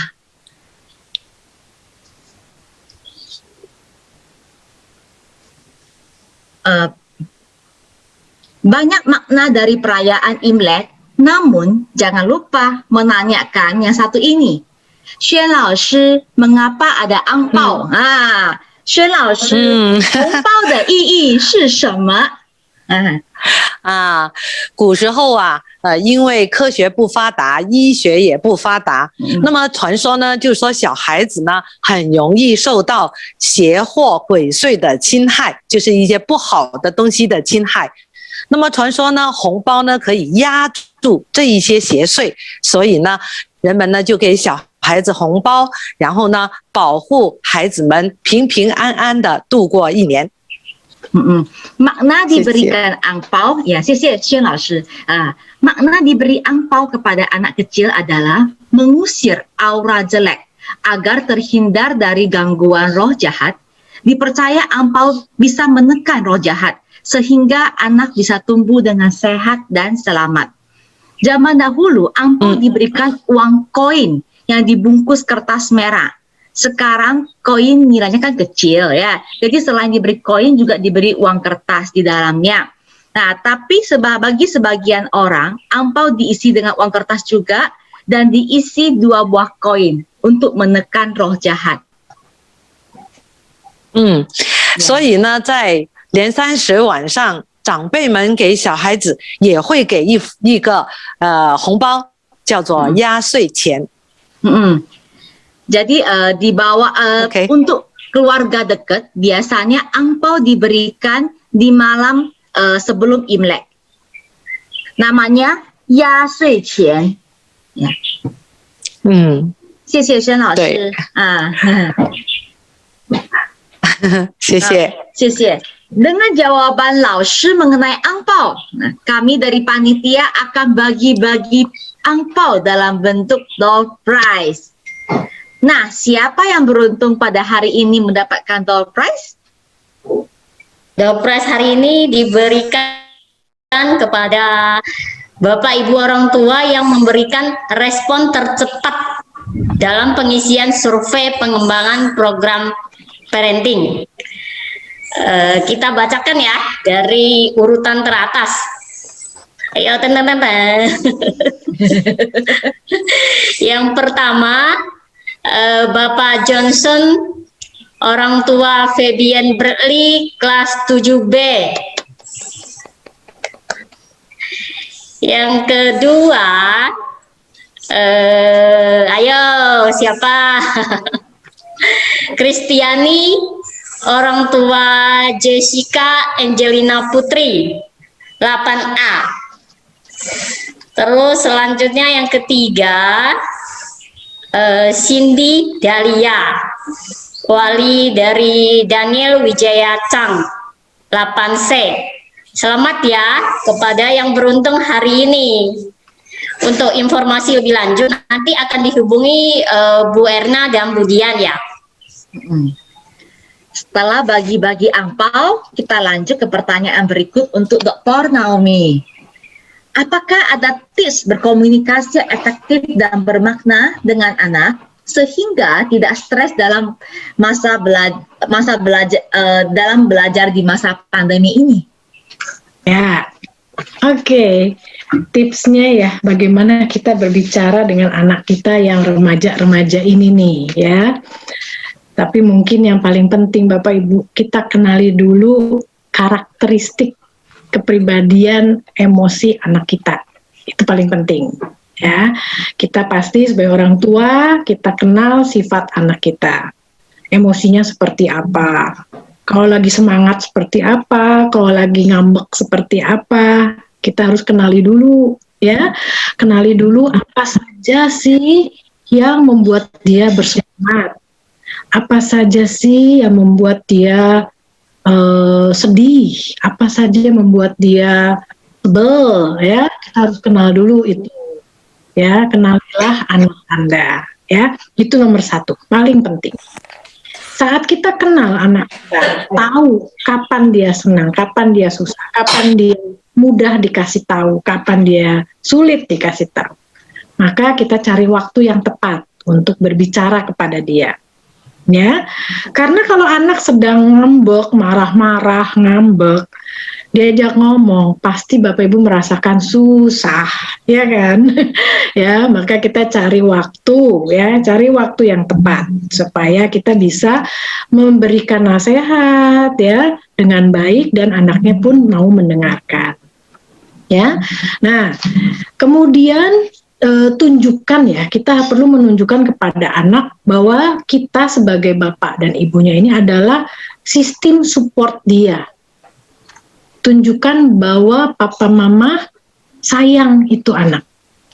Apapun kondisinya, senakalnya dia, secerewetnya dia, semales-malesnya dia mungkin kadang-kadang, tunjukkan bahwa mama tetap sayang kamu, papa tetap sayang kamu. Itu pertama dulu, tunjukkan bahwa kita menyayangi dia. Supaya apa? Supaya terbentuk rasa percaya diri pada anak bahwa saya dicintai, saya didukung gitu. Ya, itu pertama. Jadi, tolong Bapak Ibu perlu menjaga ya emosi kita sendiri juga sebagai orang tua gitu ya. Kalau ngelihat anaknya berperilaku tadi mungkin kadang nyebelin gitu ya, kadang ngelawan gitu ya. Ya, kitanya juga kendalin emosi dulu, baru kita ngomong ke anak ya, bahwa mama tetap sayang kamu, papa tetap sayang kamu, makanya mama pengen kamu lebih baik, seperti itu ya. Kemudian tumbuhkan kepada anak kita citra diri yang baik. Citra diri yang baik artinya apa? Tolong banget jangan sampai keceplosan memaki anak ya. Kadang karena orang tua udah lagi kesal, mungkin capek dan sebagainya, bisa-bisa keceplosan memaki anak. Misalnya ya, saya kasih contoh aja nih, contoh gitu ya, apa, males kamu, nah contohnya itu, kata-kata itu udah label, sehingga anak terbentuk di pikiran dia bahwa, oh saya anak yang pemalas gitu. Nah itu bahaya, nanti anak punya pikiran negatif tentang dirinya. Maka kita perlu bantu anak kita supaya punya citra diri yang baik ya. Jadi jangan diberi label-label seperti itu ya. Kemudian anak dikasih tahu, diberikan kepercayaan mengenai kekuatan dan kemampuan dia. Apa yang lebih dari dia, apa yang bisa dia lakukan. Tunjukkan itu dan kita apresiasi gitu ya. Misalnya dia suatu hari mau ngerapiin kamarnya misalkan. Apresiasilah, kita bilang, wah kamarnya bersih, rapi, enak nih gitu ya. Jadi ajak anak untuk merasa bangga juga dengan apa yang sudah dia kerjakan ya. Kemudian itu baru satu sisi ya tentang komunikasinya. Ingat, hubungan positif Bapak Ibu dengan anak harus dijaga. Kata-kata dari mulut kita harus hal-hal yang positif ya. Jangan sampai keceplosan tadi ya. Kemudian anak-anak itu apalagi remaja paling nggak suka kalau dikonfrontasi. Coba Bapak Ibu merasakan nggak? Apalagi mungkin yang punya anaknya laki-laki ya. Paling nggak suka kalau dikonfrontasi, ya. Jadinya mereka merasa dipojokkan nanti. Nah, jadi baiknya kita dengarkan maunya dia, kata-kata dia, idenya dia. Kadang-kadang mungkin kita ngerasa aduh nggak nyambung gitu ya. Ya nggak apa-apa, dengerin dulu, dengarkan dulu, ya. Tidak dikonfrontasi, tidak dibantah, gitu. Dengarkan, lalu ajak dia, oke gantian ya. Sekarang mama yang mau ngomong, kamu dengerin, gitu. Jadi ajak anak mengerti kapan dia ngomong, kapan dia mendengarkan. Kita pun juga harus seperti itu, Bapak Ibu, ya, harus mencontohkan hal yang sama. Kita dengarkan dulu anak kita ngomong, dan kita juga sampaikan waktunya saat kita juga harus ngomong, ya. Jadi anak kita belajar tentang perbedaan pendapat, ya. Kemudian ajak anak bergerak dari, nih ada mungkin istilah psikologis ya, kita bicara bergerak dari disonan ke konsonan. Disonan tuh artinya gini, anak kadang-kadang berpikir terhadap sesuatu itu tidak tepat gitu.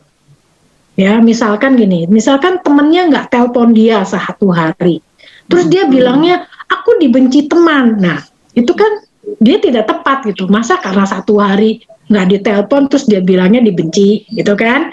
Nah, disitulah kita ajak dia berpikir menjadi hal yang benar, bahwa kemungkinannya apa kamu nggak ditelepon teman kamu, kasih ajak berpikir ke sana, ya. Jadi fokus kepada hal-hal yang benar gitu ya. Kemudian selama berbicara, selama membuat perencanaan tentang tadi ya cita-cita, semangat hidup gitu ya, ajak tetap anaknya bergerak. Karena seringkali anak hanya sampai di angan-angan, di pikiran, tapi movementnya kurang. Nah, ajakin tuh, ayo tunjukkan kita bergerak juga menuju cita-cita kamu. Misalkan apa? Misalkan dia bilang, aku pengen rumah nanti depannya jadi pengusaha misalnya. Oke, kita cerita. Pengusaha tuh ya, matematiknya jago. Nah, ayo kita belajar ngitung-ngitung. Nah, gitu. Jadinya ajak anak bergerak sesuai dengan apa yang dia harapkan, ya. Nah, kira-kira gitu deh, Ibu dan Bapak, ya, bagaimana kita berkomunikasi sama anak. Silakan. Terima kasih, Dr. Naomi.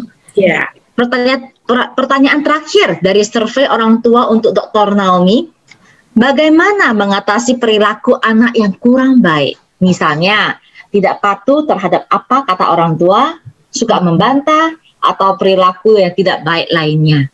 Iya. Tadi ya, seperti sudah dibahas juga ya, memang betul kan ya, mungkin Bapak Ibu merasakan sekali gitu ya, anak-anak SMP ini memang mudah sekali emosi dan mudah membantah orang tua ya, cenderung oposisi gitu ya, oposisi, sisi yang kita larang malah dikerjakan gitu ya kan. Nah, tadi tidak dikonfrontasi ya, lalu diajak memiliki pengertian yang benar ya. Misalkan ibu akhirnya bilang, ya sudah, HP-nya mama tarik, nggak boleh main game, misalnya. Terus kan anaknya ngerasa, aku dilarang-larang, bilangnya dilarang-larang. Ya, jadi anak-anak nggak nangkep tujuan ibu atau bapak menarik HP-nya supaya nggak main game. Bila anak taunya aku dilarang-larang. Nah, situlah kita perlu beritahu bahwa bukannya papa mama melarang, ada waktunya, ayo kita bikin waktunya. Nah gitu, jadi kita buatkan perencanaan yang baik kepada anak remaja ini. Karena Bapak Ibu, kembali saya ingatkan, ini anak fase SMP itu fase perkembangan dari fase anak ke fase remaja dan dewasa, ya kan? Ini fase peralihan. Jadi perubahan hormon di dalam tubuhnya, perkembangan otak bagian depannya sedang aktif, sedang dalam proses tandanya ya. Jadi kadang cepat, kadang lambat, namanya proses. Maka kita bantu pelan-pelan supaya prosesnya berjalan dengan baik gitu. Semoga terjawab ya Ibu ya. Terima kasih, Dokter. Ya. Terima kasih. Terakhir, pertanyaan terakhir untuk Xian老师。Xian老师，最后一个提问哦。好。春节红色代表什么呢？好，请大家先看这个图片。这一个呢是传说中的年兽，它是在年30的晚上出来祸害人间的。年兽呢，它最害怕3样东西，一样呢就是鲜红的颜色，第二呢是火光，很明亮的火光，第3呢就是巨大的响声。传说，所以我们春节穿红色，封红包，还有贴年红，这一些用品都是红色的，是年兽最害怕的，所以呢可以辟邪。好，谢谢你。Makna dari warna merah dipercaya bisa mengusir nasib jelek, memberi kebahagiaan, kegembiraan, dan kemakmuran. Menurut legenda, ada binatang yang bernama Nian, suka datang membawa malapetaka pada malam Imlek.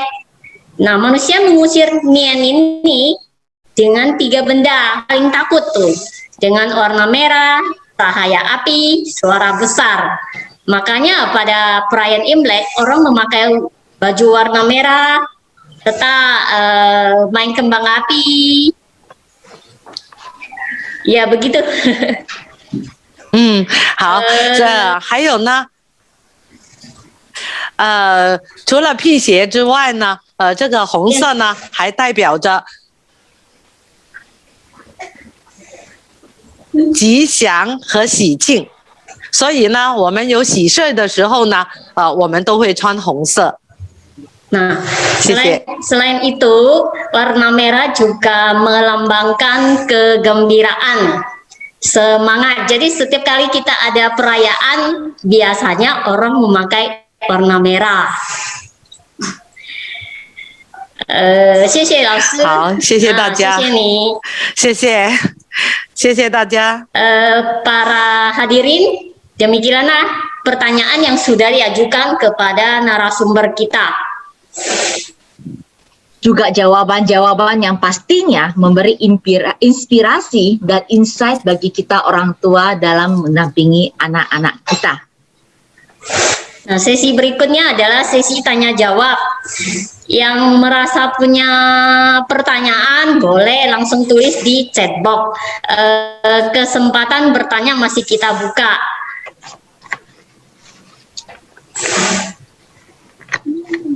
Ini kayaknya ada pertanyaan yang udah masuk ya.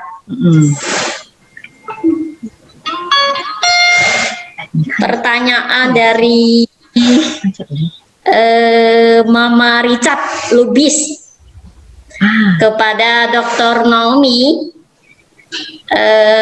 Pertanyaannya begini, anaknya lebih nyaman ikut PJJ karena merasa lebih leluasa dalam belajar. Bagaimana pendapat Dr. Naomi? Oke, itu ya. Ya, betul sekali Bapak Ibu, ada tipe anak ya, tipe karakteristik kepribadian sebenarnya yang merasa belajar PJJ itu nyaman. Ada ya, tidak hanya belajar, kerja PJJ juga ada, orang-orang kantoran gitu, orang-orang yang bekerja juga merasa, ada yang juga suka gitu ya dengan kerja dari rumah gitu. Ya. Ada yang suka. Nah, biasanya anak-anak yang bisa menikmati PJJ gitu ya, kalau kita melihat sebagai orang tua, kita melihat anaknya tetap produktif ya, maka ya nggak apa-apa sebenarnya ya, nggak apa-apa, malah anaknya tadinya bisa mengambil hikmah dari keadaan ini, ya kan? Itu bagus kalau anak yang bisa mengambil hikmah dari keadaan. tidak protes gitu ya. Dia malah menikmati, mencari hal-hal yang positif dari proses PJJ. Misalkan dia lihat, oh aku bisa atur jam belajarku sendiri gitu ya. Oh aku bisa lebih banyak waktu untuk merapikan kamar misalkan, seperti itulah. Dia punya hal-hal positif ya yang dia nikmati selama PJJ. Tapi peran kita sebagai orang tua tetap mengingatkan apa perlunya juga bertemu tatap muka langsung, ya, apa manfaatnya gitu. Jadi anak diajak melihat mana hal positif dari kondisi PJJ, ya, mana yang kurang. Tapi juga jelaskan kepada anak juga kalau kondisi saat ini, saat dengan pandemik dipaksakan harus belajar tatap muka langsung, resiko-resikonya apa, seperti itu. Jadi anak-anak ini nanti dengan keadaan pandemik mereka akan belajar dengan baik karena mereka tahu, ingat tujuan, ya kan tadi ya, tujuan mereka belajar apa gitu. Ya, jadi tidak apa Mama Richard kalau misalkan melihat anaknya kok menikmati malah, ya nggak apa-apa, tapi tetap diawasi produktivitasnya, ya supaya dia menikmati karena dia produktif, intinya itu. Jangan sampai dia menikmati karena dia kesempatan bisa curi-curi main game gitu ya. Nah itu juga harus diawasi, hati-hati gitu ya. Jadi kita harus tetap mengawasi anak-anak kita. Begitu jawaban saya. Mana? Mama Richard Lubis terjawab ya pertanyaannya ya. Siap Bu, katanya dijawab. Ya. Ada pertanyaan. Pertanyaan kedua dari tanda tanya kepada Dr. Naomi. Ini nama tidak disebut Bu.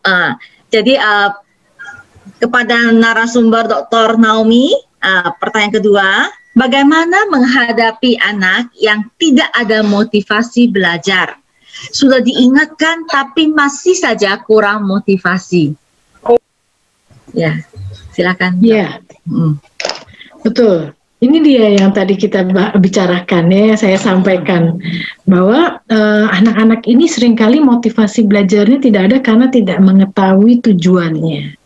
Ya, yang seringkali mohon maaf Bapak Ibu kadang-kadang mungkin kita orang tua karena kita juga sibuk dengan pekerjaan dan kelelahan mungkin, jadi kita hanya apa ya, kayak polisi, kebayang nggak kalau kayak polisi itu kita hanya nanya sudah belajar belum, ada PR tidak, besok ulangan apa. Nah itu kan kayak polisi menginvestigasi ya, padahal kalau kita punya anak, apalagi remaja seperti ini, yang mereka perlukan kita jadi temannya. Ya, jadi ngobrolnya enak gitu, ya, bukan kayak polisi tadi. Nah, dengan kita ngobrol enak dengan anak kita, ya, sambil tadi yang saya di penjelasan awal saya jelaskan, ajak dia melihat cita-citanya apa, supaya mencapai cita-citanya bagaimana, ya, itu diajak ngobrol dengan enak. Gitu ya, jadi anak-anak ini seringkali kehilangan motivasi belajar karena suasana belajarnya pun dirasakan tidak mendukung, protes dia, dalam tanda kutip dia protes gitu, kenapa sih kok lama banget PJJ-nya, kenapa sih ini pandemi nggak selesai-selesai. Nah mereka tuh sebenarnya protes, kesal, tapi ya itu karena nggak bisa keluar gitu kan, emosinya yang akhirnya malah membuat dia jadi tenaganya capek sekali untuk kesal, jadi malas belajar ya. Dia lebih banyak melihat sisi negatif dari keadaan ini gitu ya.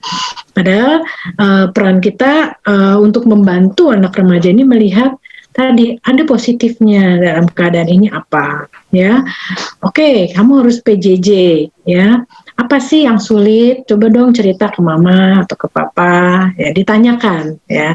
Bantu, mama mau bantu nih, tapi yang mana? Mama kan kalau nggak dikasih tahu bingung gitu ya. Kita tanya apa yang dirasa sulit oleh si anak ya. Jadi anaknya tadi merasakan papa mamanya ini teman, bukan pengawas. Gitu. Itu yang paling penting. Sehingga komunikasinya dirasakan enak, anak jadi lebih terbuka. Ya, itu cara memotivasi anak, tidak dikonfrontasi, diajak melihat future. Oke, kira-kira gitu jawabannya. Ada pertanyaan ketiga dari Bapak Christian. Iya. Kepada Dr. Naomi juga, apa saja tips bagi orang tua yang bekerja sedangkan anak harus belajar sendiri di rumah saat PJJ karena sulit untuk mengontrol belajar mereka di rumah secara mandiri?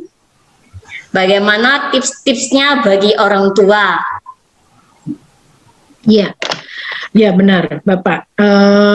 Kalau orang tua bekerja, apalagi orang tuanya kerjanya dua-duanya, ya, bapak dan ibunya sama-sama kerja, anak kadang-kadang memang sulit diawasi, ya, tidak ada yang mengawasi. Maka apa yang perlu diperbaiki ya? Mungkin kalau saya bilang kita kembali ke tujuan hidup pernikahan dan berkeluarga. Kembalilah ke sana, ya. Mungkin Bapak Ibu kita semua pernah melalui fase di mana sebelum menikah ada kursus, ya kan? Diingat lagi tujuan pernikahan, tujuan berkeluarga, ya. Apakah hanya materi yang kita cari? Ya, ingat anak-anak ini aset kita untuk masa depan juga, ya kan? Maka perlu juga diperhatikan. Jadi artinya apa? Bapak dan ibu yang sama-sama bekerja perlu berdiskusi. Jam berapa pulang, jam berapa berangkat, siapa yang ngawasin anak, dan seterusnya. Itu perlu didiskusikan antara suami istri. Ya, kembalikan ke tujuan hidup berkeluarganya. Lalu kalau sudah ada kesepakatan, misalkan ya udah mungkin hari apa mamanya yang pulang cepat atau hari yang lain papanya yang pulang cepat, seperti itu. Ya, kembalikan dulu tadi tujuan berkeluarganya. Nah, setelah itu baru teknik-teknik pendekatan terhadap anak. Ya, seperti tadi, sekalipun bapak ibunya jauh dari anak, misalkan kita bapak ibunya di kantor bekerja. Ya, apakah komunikasi terhadap anak tidak bisa dilakukan? Jawabannya bisa dong, kan sekarang udah zamannya komunikasi terbuka, kita bisa telepon anak kita, ya kan? Di jam-jam misalnya kita jam break, jam istirahat dari kantor, ya telepon anaknya, ngobrol. Ingat ngobrol ya, bukan kayak investigasi polisi, ya. Jadi anaknya merasa senang, dekat sama papa mamanya, sekalipun papa mamanya jauh bekerja dari rumah, gitu.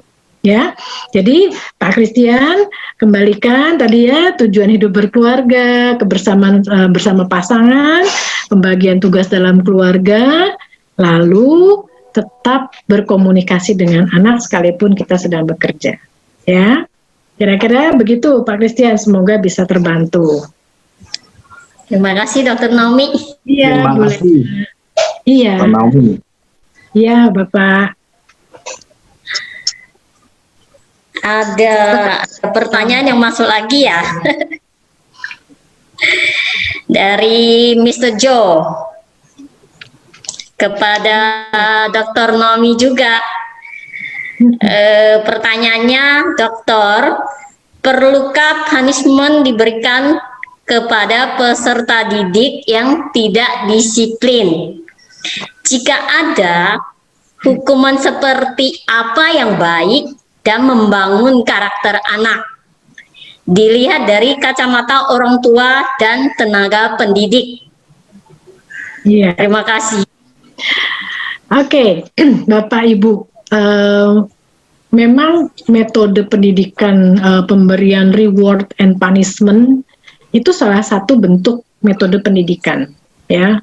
Kapan kita memberikan punishment, hukuman, kapan kita memberikan reward atau hadiah atau penguat, ya, supaya anak lebih bersemangat dalam belajar dan bekerja.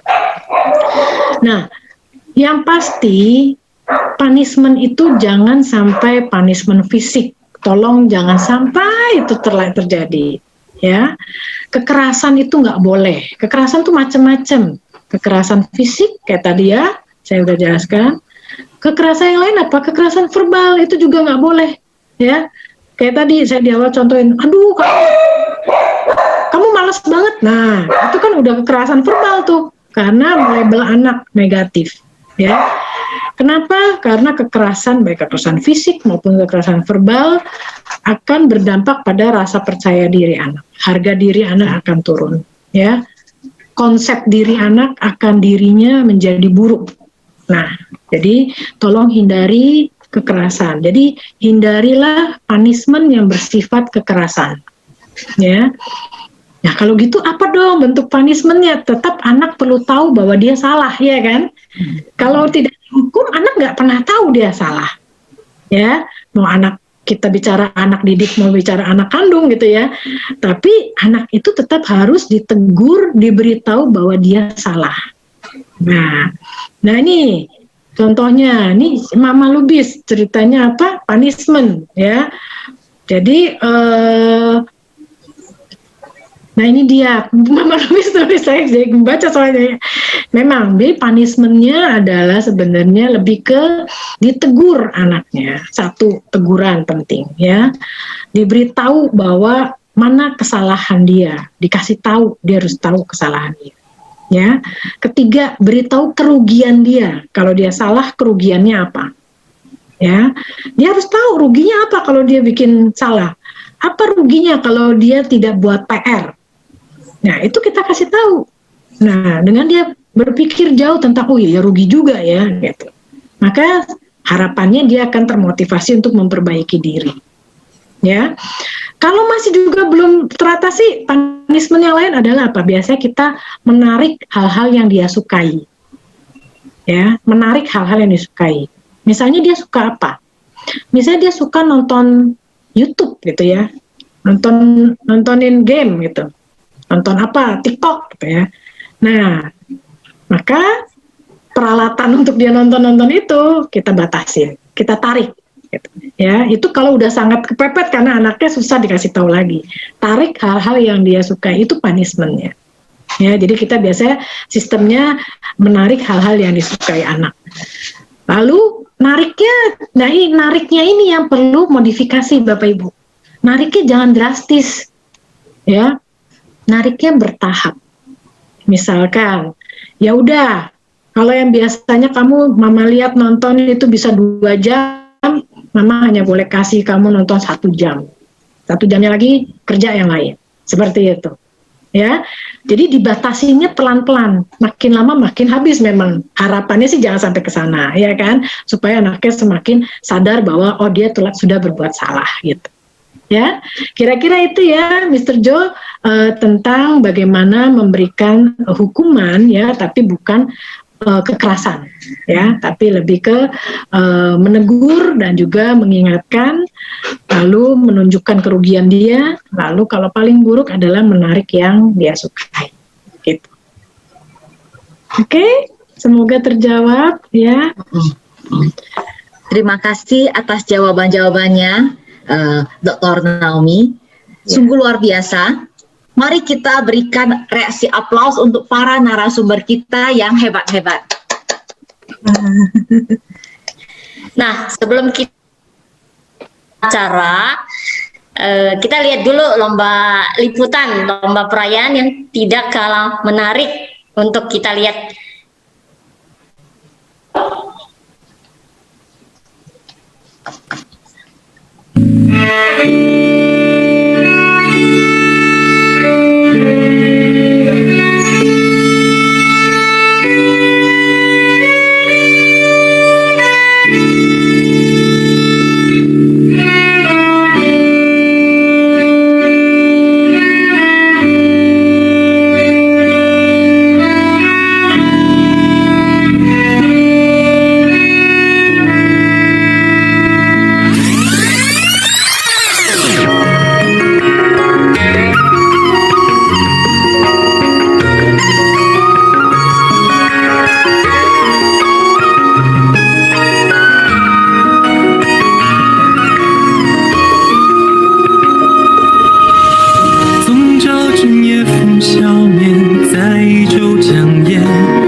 Wah, keren sekali penampilan anak-anak ini. Bermain musik yang terampil, gerakan tarian yang gemulai. Ya, terpikir masa muda kita ya, Bu Lena.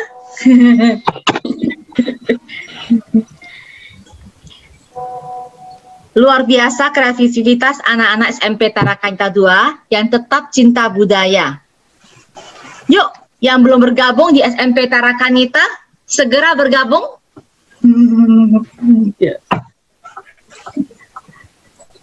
Baiklah, Bapak, Ibu, dan hadirin semua, tak terasa kita sudah sampai di penghujung acara talk show Adaptive Skill bagi orang tua dalam pendampingan anak.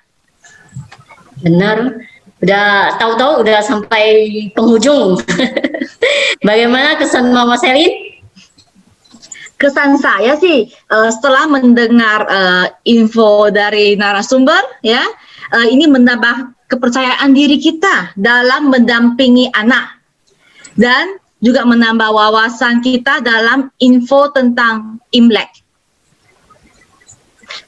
Kalau Mama Angel bagaimana?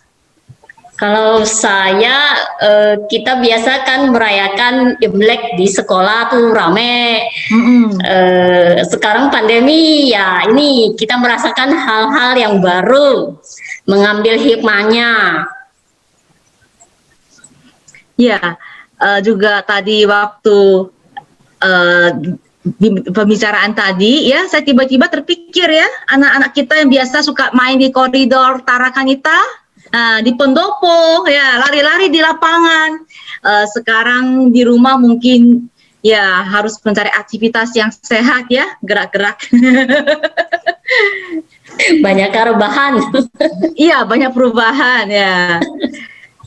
Nah, saatnya kita mengundang Ketua FKK SKM, Ibu Novita Prihatini, untuk menyampaikan ucapan terima kasih atas terlenggaranya acara kita pada siang hari ini. Bu Vita, kami persilakan. Oke, terima kasih.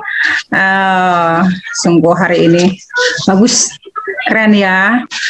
Pertama kali tapi sudah top. Sebelumnya, saya ingin mengucapkan terima kasih atas waktu dan kesempatan yang diberikan kepada saya untuk menyampaikan rasa terima kasih kami dalam acara ini. Yang pertama, yang kami hormati Bapak Ibu, orang tua, siswa kelas 7, 8, dan 9, dan yang kami hormati narasumber Dr. Naomi dan Sean Lausche. Salam Tarakanita. Satu hati, satu semangat, Tarakanita, yes. Oke, saya yakin masih tetap on ya siang ini ya. Pertama, marilah kita panjatkan puji dan syukur kepada Tuhan Yang Maha Esa atas berkah dan karunia-Nya kita dapat berkumpul dan menjalin silaturahmi serta belajar bersama bagaimana mendampingi putra-putri kita dalam pembelajaran di masa pandemik ini. Lalu yang kedua, saya selaku Ketua FKK SKM Sinar Kasih SMP Tarakanita 2 mengucapkan banyak terima kasih kepada seluruh Bapak Ibu orang tua siswa yang telah mendukung acara ini dengan menyempatkan bergabung dan saling bertukar pikiran melalui media virtual ini, sehingga acara hari ini dapat berjalan semarak dan penuh kebermaknaan.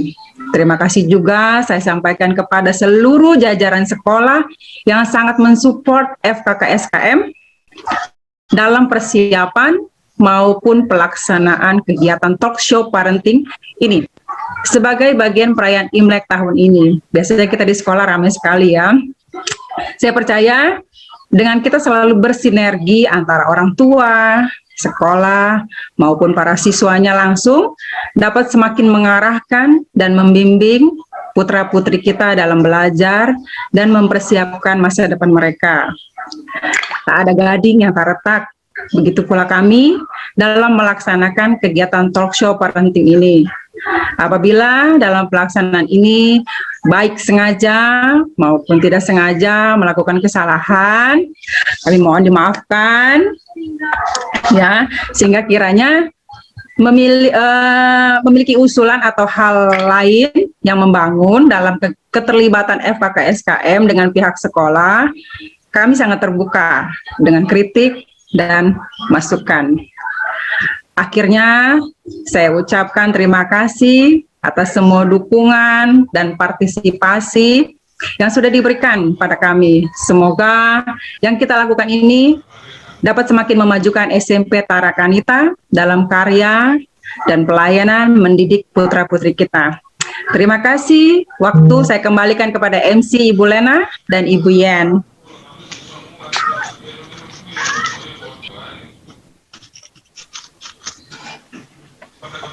Terima kasih Bu Vita. Kita akan menutup seluruh rangkaian kegiatan talk show ini dengan mengucapkan syukur dan doa kepada Tuhan. Ibu Ida akan memimpin kita dalam doa penutup. Kepada Ibu Ida, kami persilakan. Untuk suster, Bapak Ibu, mari kita satukan hati untuk berdoa. Perkenankan saya membawakan doa secara Katolik dalam nama Bapa dan Putra dan Roh Kudus. Amin. Allah yang Maha Bijaksana, kami bersyukur atas selesainya pertemuan ini. Engkau sendiri berkenan mendampingi kami dan menuntun rangkaian acara kami.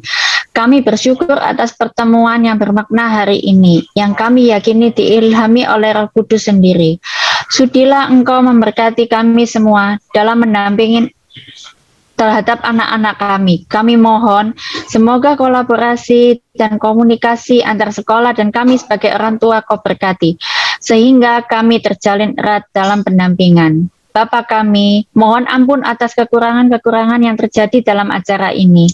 Inilah doa yang kami bawakan dalam nama anak-Mu Tuhan Yesus Kristus Sang Juru Selamat. Amin. Santa Maria Bintang Samudra, doakanlah kami. Santo Carolus Borromeus, doakanlah kami. Bunda Elizabeth, doakanlah kami. Dalam nama Bapa dan Putra dan Roh Kudus. Amin. Terima kasih Ibu Ida untuk doa siang hari ini. Bapak Ibu semuanya yang hadir dalam Zoom meeting siang hari ini, untuk menutup kegiatan siang hari ini, izinkan saya menyampaikan sebuah pantun. Namun sebelum bubar nanti, jangan keluar Zoom dahulu, karena kita akan mengambil gambar bersama. Siap ya mendengar pantun saya?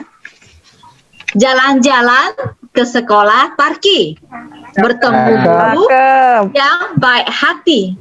Agar anak tumbuh mandiri, mari kita berkolaborasi. Mantap. Jalan-jalan ke pasar raya. Jangan lupa belanja dulu. Yes.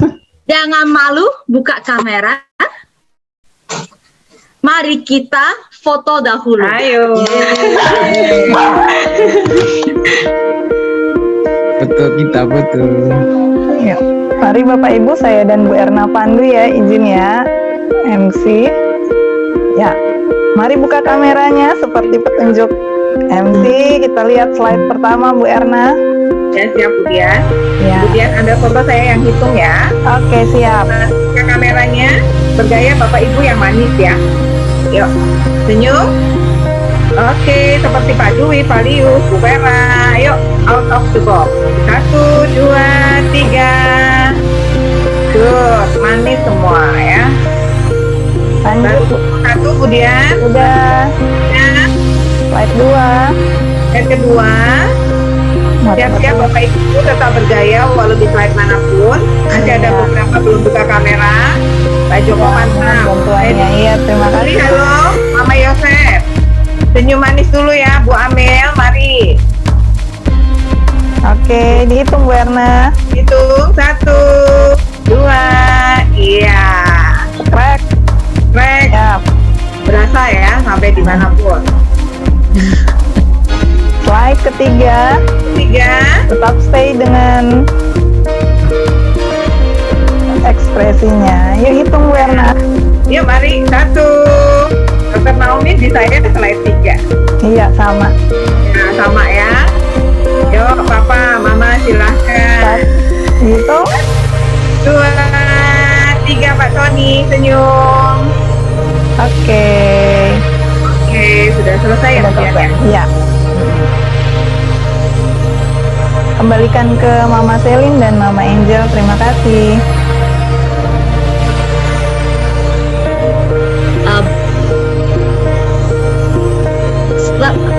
Buah masih ada satu lagi pantun ya untuk penutup.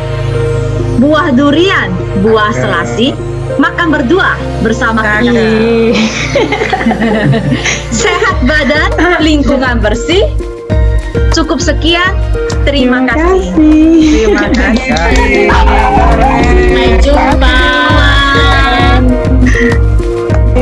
Terima kasih. Terima kasih. Terima kasih. Terima kasih. Bapak Ibu semua, terima kasih. Sukses selalu. Sukses, sukses. Dr. Naomi, thank you banget. Terima kasih Dr. Naomi. Ya, salam buat Prof Agus ya. Rektor. Siap, siap. Nanti saya sampaikan.